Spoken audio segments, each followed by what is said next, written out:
Question number 23rd.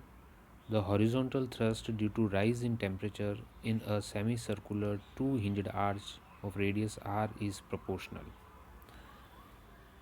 सेमीसर्कुलर है और to hinge arch है, तो इसका हॉरिजॉन्टल थ्रस्ट का क्या फॉर्मूला होगा? Horizontal thrust H is equals to 4EI alpha T upon pi r square. तो हॉरिजॉन्टल थ्रस्ट जो है वो रेडियस के इन्वर्सली प्रोपोर्शनल है और वो भी स्क्वायर में, तो इसका आंसर हो जाएगा 1/r स्क्वायर।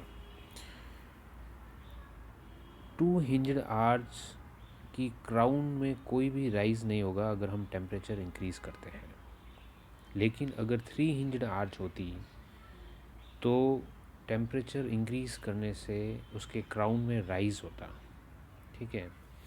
और थ्री हिंज्ड आर्च का जो हॉरिजॉन्टल थ्रस्ट का फॉर्मूला होता है वो होता है WL square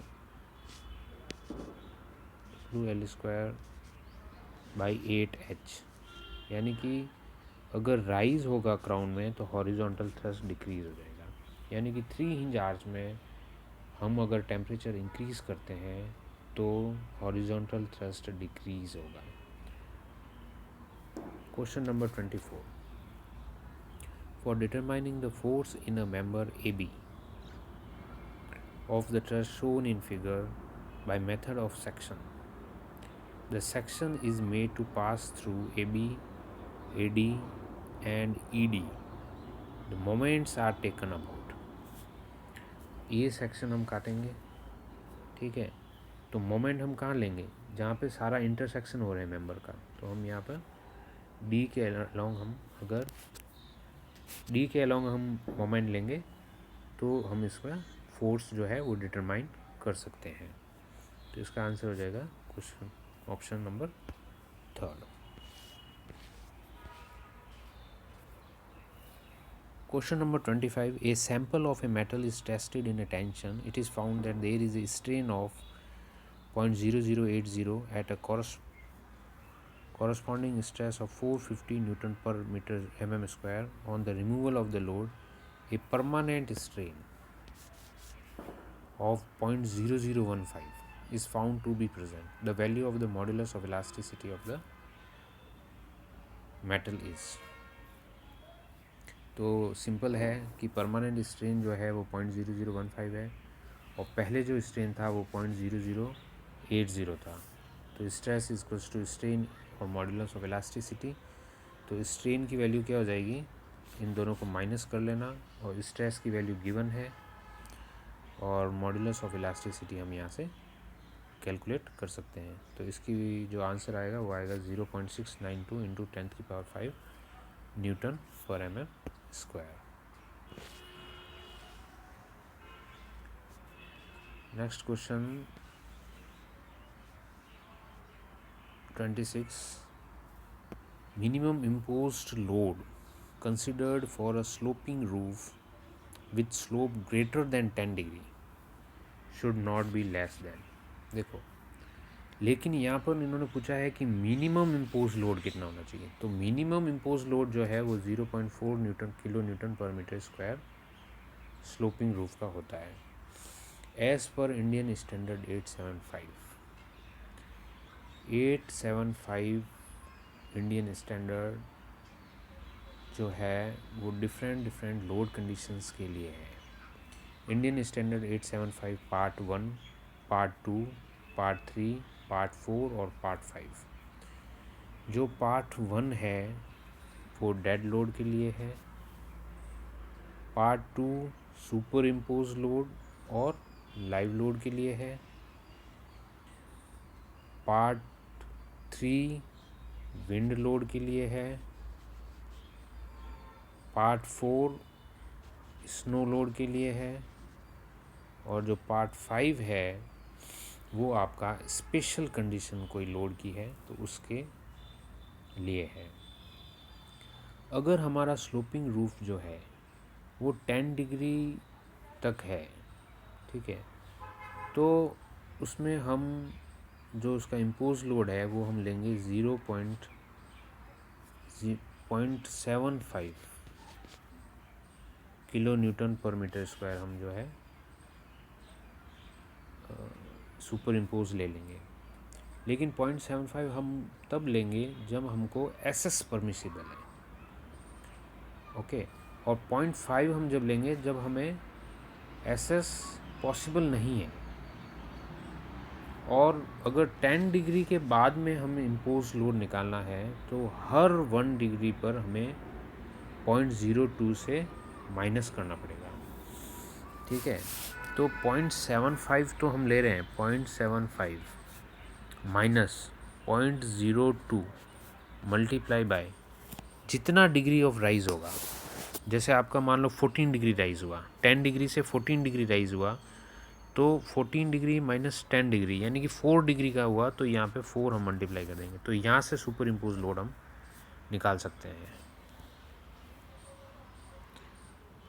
okay, next question है the vertical deflection of A Gentry girder of A span L manually operated crane should not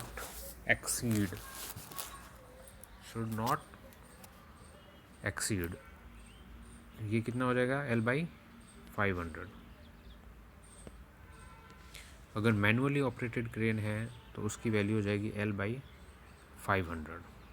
अगर हमारे पास में इलेक्ट्रिक ओवरहेड क्रेन है और उसकी कैपेसिटी जो है वो अप टू 50 टन है, तो उसके लिए हम लेंगे L/750, ठीक है।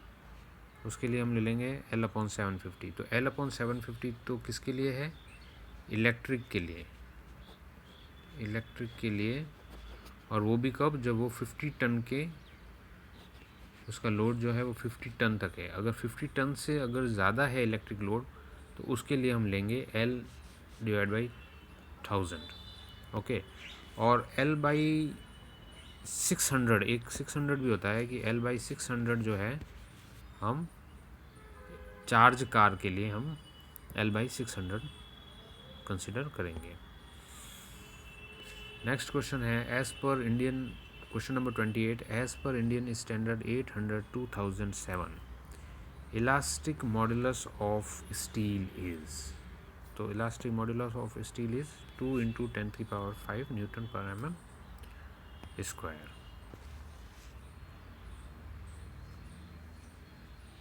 Question number 29, the degree of indeterminacy of the frame. इस क्वेश्चन में जो ऑप्शन है वो करेक्ट मैच नहीं हो रहा है। ये क्वेश्चन जो है ये होना चाहिए the degree of kinematic indeterminacy. अगर काइनेमेटिक इंडिटर्मिनेसी होती तो हम डी के जो है वो हो जाता हमारा 3J minus RE minus M, okay. तो 3J minus RE minus M। अब इसमें आपके पास जॉइंट कितने हैं? 1 2 3 एंड 4, ओके। तो ये हो जाएगा 4 3 12 माइनस रिएक्शंस 3 6 और 9 और मेंबर 1 2 3, तो 12 माइनस 12 इक्वल्स टू 0। तो इसका आंसर हो जाएगा 0।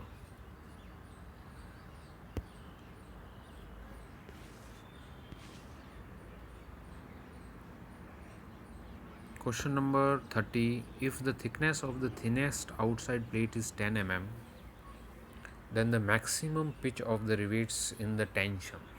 तो मैक्सिमम पिच जो टेंशन में है वो कितनी होगी? 16 multiply by thickness of the thinnest plate.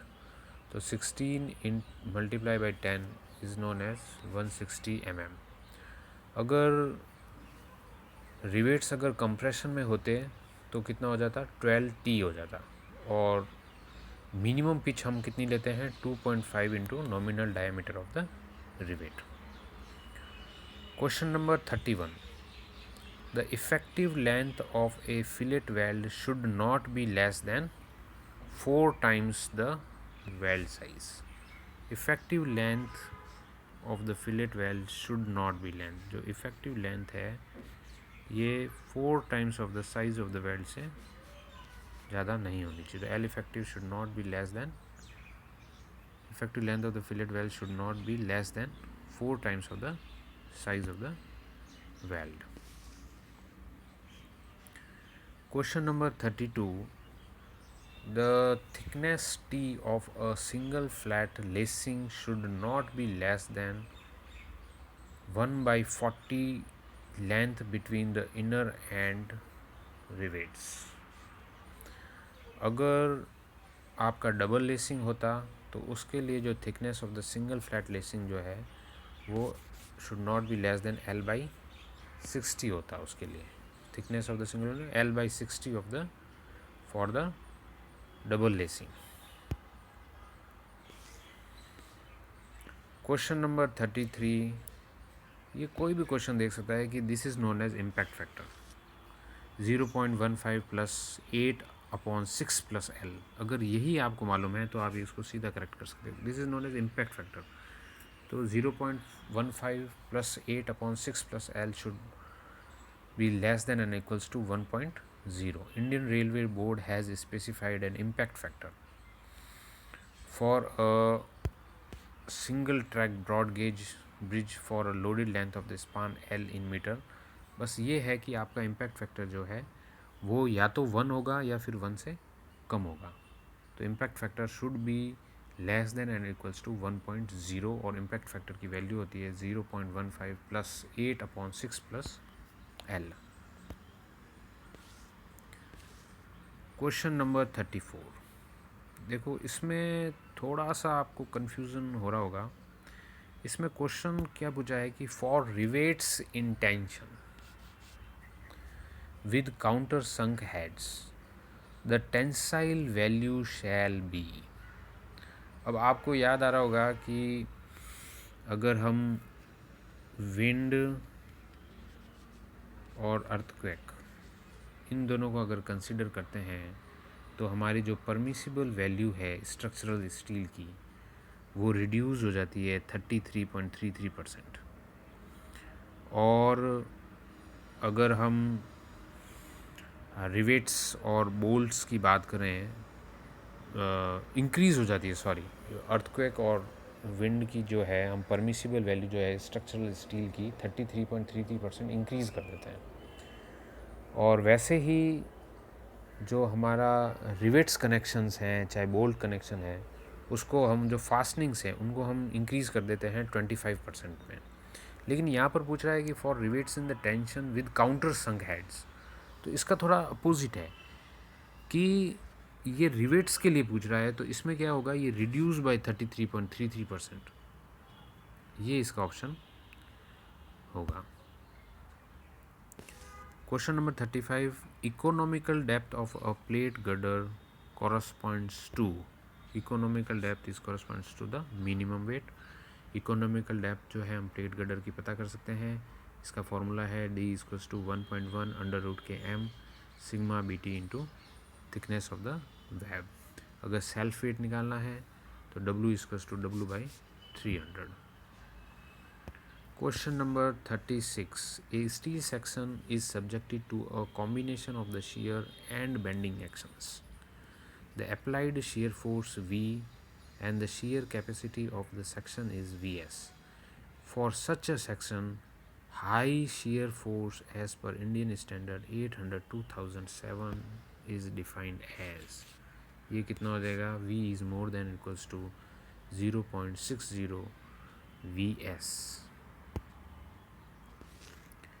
Question number 37. The pin of a rocker bearing in a bridge is designed for. bearings के लिए हम तीनों चीज़ें कंसिडर करते हैं, bearing, shear और bending. Question number 38. According to Indian Standard 456/2000 in a limit state method of design of the beams, The limiting value of the depth of the neutral axis for the steels with Fy is 250, 415 and 500. तो ये सीधा आपको मालूम है कि iron 250 के लिए 0.53D होता है, आयरन Fe 415 के लिए 0.48D और Fe 500 के लिए 0.46D हो जाता है। तो इसका आंसर ये हो जाएगा कि न्यूट्रल एक्सिस होती है, आपको मालूम होगा कि XU इक्वल्स टू 0.48D, ये हमारा आयरन 415 के लिए होता है। Question number 39, in the limit state of design of A flexural Indian Standard 456-2000 assumes that the maximum strain in a tension reinforcement in the section of the failure shall not be less than, कितना होना चाहिए strain में जो maximum value है ये should not be less then 0.87 FIES plus 0.002। ये यहाँ पर इसको ये आ सकता है आपका 1.15 अगर हम करेंगे तो ये 0.87 आ जाता है, तो इसके लिए ये आंसर हो जाएगा, should not be less then, ये हो जाएगा। Question number 40, the diameter of A longitudinal bar for a column should not be less then. तो लॉन्गिट्यूडिनल बार के लिए पूछ रहा है वो, तो इसके लिए क्या हो जाएगा 12 mm हो जाएगा। इसके लिए कुछ है कॉलम्स के लिए, उसके लिए हमें याद रखना है, जैसे लॉन्गिट्यूडिनल रेनफोर्समेंट के लिए पूछ रहे हैं जो the minimum area of the steel जो है वो 0.8% of the cross sectional area of the column. जो कॉलम का क्रॉस सेक्शनल एरिया है उसमें हमें मिनिमम रेनफोर्समेंट जो प्रोवाइड करना है वो 0.8% of the cross sectional area of the column हमें प्रोवाइड करना है। अगर हमें maximum area of the steel पता करना है, मैक्सिमम जो होगा वो कितना होगा 6% होगा, अगर रेनफोर्समेंट जो है उसको हमने क्या किया है लैप्ड नहीं किया है। ठीक है, अगर हम रेनफोर्स को लैप्ड कर लेंगे, अगर लैपिंग हम प्रोवाइड कर रहे हैं तो इसका मतलब क्या होगा कि रेनफोर्समेंट डिक्रीज़ होगा अगर लैपिंग प्रोवाइड कर रहे हैं। तो अगर लैपिंग प्रोवाइड करी है तो मैक्सिमम एरिया जो स्टील का है वो 4% होगा। अगर लैपिंग हमने करी है रेनफोर्समेंट में तो maximum area of the reinforcement in the column is 4% of the gross cross-sectional area of the column. Okay. अगर longitudinal bars की जो spacing जो है मैक्सिमम वो हमें 300 रखनी है, मैक्सिमम जो है वो 300 हो सकती है। Minimum number of the bars rectangular में 4 प्रोवाइड करने हैं, सर्कुलर में हमको 6 प्रोवाइड करने हैं।